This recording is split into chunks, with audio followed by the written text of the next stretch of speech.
Therapy Talks with Taylor is a series dedicated to educating, inspiring, and uplifting others on different topics related to mental health. This series is designed to be transparent, authentic, and provide a safe space to discuss different topics. And I am your host, Taylor Preche, multi passionate entrepreneur. I am a registered mental health counselor intern in the state of Florida, proud owner of a Change Within, providing therapy services to individuals, couples, and families. I provide mental health workshops to local organizations and programs to educate others about mental health topics. Host of this here series, Therapy Talks with Taylor, on YouTube and different podcast sites. And additionally, I create mental health resources and apparel to create awareness and develop coping skills outside of the session. So come along and join in on today's topic. Hi, and welcome 2023 first episode of Therapy Talks with Taylor this year. Let's just start off and jump in to just a self-reflection of the previous year, 2022. I felt like there were some really trying moments last year. Like life was really lifing for me in some aspects of that past year, to the point like I really had to do some deep self-reflections, kind of figuring out, what is my path in life, and determine my next steps. And I wanted to cry a couple times throughout the year. So let's be honest, I'm always about being transparent. And it was hard. It was difficult. I had some really, challenging moments last year. And I just wanted to share that with y'all, to say like, hey, last year was a little rough. I wasn't, you weren't the only one to struggle in that kind of aspect. Um, but I am so fortunate to be into the new year, 2023. I feel like it's kind of speeding by. Like, what? It's almost 3 months into the year, and I'm just recovering from last year, so to speak. So raise your hand if you're kind of like, all right, cool. Last year was a doozy. And I'm just kind of readjusting my sails for this year. And in the spirits of readjustment and self-reflection, I chose to do a vision board at the end of January, to kind of put my mind into the track of planning for the future and planning for the next year. And just real quick, like, what is a vision board? Because some people don't know what it is, some people have never done it before. And so a vision board is kind of what the name entails. It's you usually do it on a sheet of paper or a poster board, cork board. Some are digital media, so they do on a blank digital canvas. And a vision board kind of has different images, wording, phrases, statements, colors, patterns that encompass what you hope to achieve in the next 12 months. And you can put anything on this vision board that you hope to work towards, or just achieve in the sense of in your goals. And it can be professional, it could be financial, relationship with like romance, relationship with friends and family, travel, leisure activities. Maybe you want to buy a house, you want to buy a car, and so you'll put on your vision board the house you hope to have or the car you hope to have. And so this vision board you constructed, you put all the things on there, and you feel like, okay, I'm satisfied with what's on here. And then you post it or have it hung up or in a area where you're gonna constantly see it. And so that for me, that's in my office, where I can look over like, okay, these are the kind of goals that I have for myself. Or some people hang in their living room, their bedroom, wherever you're gonna see it frequently enough to kind of keep you on track when we get to the points where life is lifing and we kind of lose sight of why we're doing things we're doing. Our vision boards help us keep us on track. Now, when do you do vision boards? Most people, myself included, try to do vision boards within the first month of a new year, because then it's planning out that calendar of events, what you hope to achieve in this new year, what you hope to gain, what insights, what clarity of mind. And it's a fresh start, new calendar year. I have heard people do it on their birthday because, again, you're transitioning to a new age of life. And so for others, they'll construct a vision board for the new age that they're embarking on. So either point of the year, whether you're at the beginning, start of the calendar year, or at the transition of a birth year, which pick your flow of when you wanted to do it. And some people say, well, Taylor, I'm not creative like you. I don't do the arts. I can barely draw a stick figure. It's like, hey, you don't have to make it super grand and outstanding, spectacular. It could be a bunch of words on a sheet of paper, or even in like digital media modality, where you're going to have this phrases, the statements, the words, slap some pictures on there to keep your visualization of your goals. And the reason why or at least for me as a therapist, I suggest vision boards to most of my clients, is because it helps with the aspect of the brain, which is a little bit more creative. Now, some people are just straight logistical and very much analytical, very much word driven. And so, yes, vision boards may not be your flow. And so you'll be more of the written out goal planning, writing it out in a journal, typing it up, and having as like almost like a sticky note system, or like a sheet of paper where you have your goals written out for the year. For those who are creative or kind of in the middle, vision boards are a fun way to help goal planning if goal setting and goal planning stresses you out. Hello, me. Again, your favorite therapist. I do have stress when it comes to goal planning, like actually writing out my goals in detail. And it's so funny because my best friend, opposite. She can write out detailed sub steps, like subcategories of goals that she has. She can do it for 1 month, 3 months, 12 months, 12 years, and she'll have it all set. And she'll tell me, like, oh, Taylor, this is the thing I'm working on, and da da da da da. This is how it's going to be in a year, and in 2 years, and 3 years. And I'm like, uh-huh.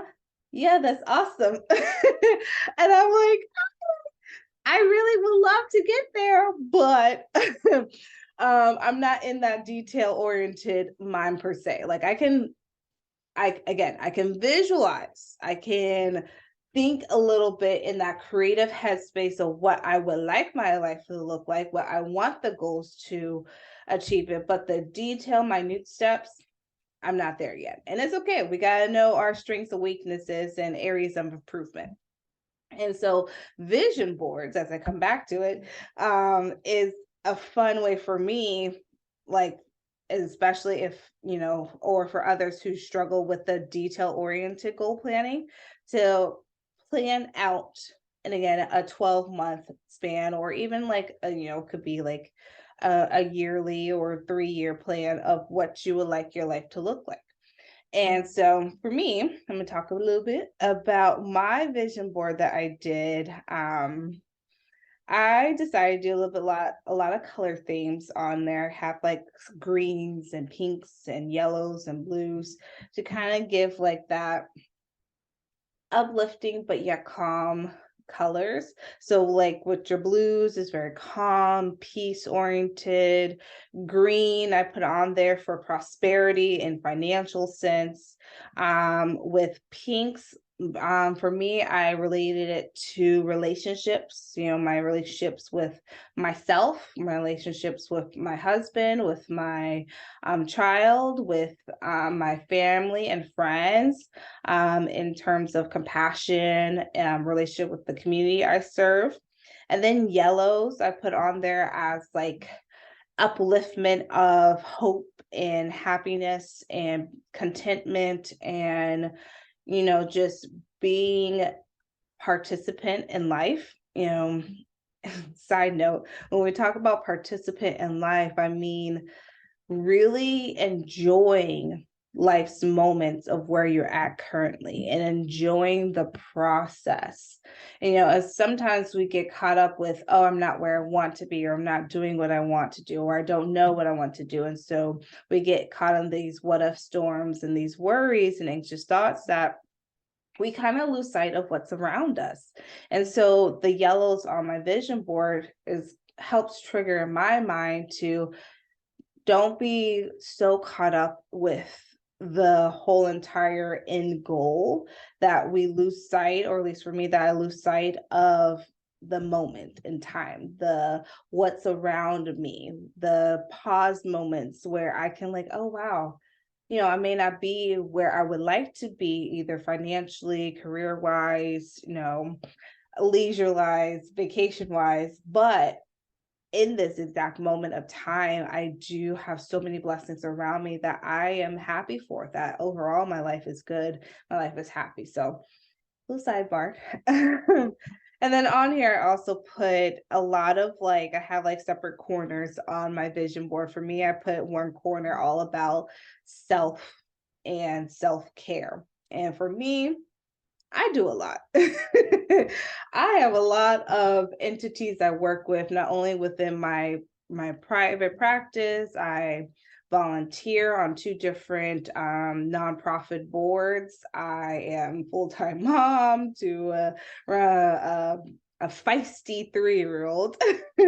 I have a husband. I have family and friends. I'm starting another business. And trying to dabble into writing books. So I have a lot of things going on. And sometimes I find myself getting distracted by all the tasks I have to do that I lose sight of me, which, as I tell my clients, you can't pour from an empty cup. So this year is really, I'm trying to be more intentional of scheduling me time and self-care, whether it's a bubble bath, whether it is, you know, making sure I get meals throughout the day, 4 to 5 meals a day, where it's like fruits and vegetables and vibrant, nutrients. Investing in my love for myself and my body. My body shape is different than what it was when I was 20 years old. And so loving who I am in the present moment. And so that's really been going to be my big thing on my self-care journey, my self-love journey. A little bit more travel. So I have a little section on my vision board about travel, and it doesn't have to be like passport travel, although I would love to take an international trip this year. But just travel to like the beach, or travel with, just my husband, travel with family, go visit some friends who are in different states. But just travel and kind of get out of the bubble of my of the city I live in to see new things. Of course, I have a section on finances because, okay, let's be real. We're in a recession. Everybody's struggling. Your favorite therapist, girl, I'm struggling too. So financially, I want more security. And so that's okay to put that on there too. And so for me, instead of a quantifiable amount of money, I put just living the lifestyle that I truly desire. And with that, it's not necessarily getting fixated on a dollar amount. Because sometimes if we get fixated on an exact dollar amount, it creates an undue stress. And then when we don't reach that exact dollar amount, say we wanted, I don't know, $60,000 a year, and we get 50, okay, now I'm stuck on the 60,000 that I had wanted and I didn't achieve it. Now I'm in a spiraling thing, even though you achieved 50,000. And that's still substantially greater than what you had the year before at 30,000. And so sometimes, I always suggest, instead of an exact dollar amount per se in terms of goals, and of course that's different from budgeting for your life expenses, in terms of goal setting, goal planning of how you visualize your future in terms of finances, maybe I suggest, how abundant do you want to be? What kind of lifestyle you want to afford? Do you want to be able to have enough money coming in where you can eat out 2, 3 times a week, where you can take a trip once a month? So those are kind of things financially that I'm trying to, I suggest for my clients and for myself to kind of think in that kind of way. And then I have a section on just family, friends, building a family, growing our family, connecting with my sisters. And, I don't have any blood sisters, but I have spirit sisters. So I have really good, close friends that I have developed over the years who have become my sisters. And so connecting with them, making sure I'm pouring into that relationship, with family, with, connecting with those individuals. And then also another section of being at peace with my own story and knowing that I am the hero of my story.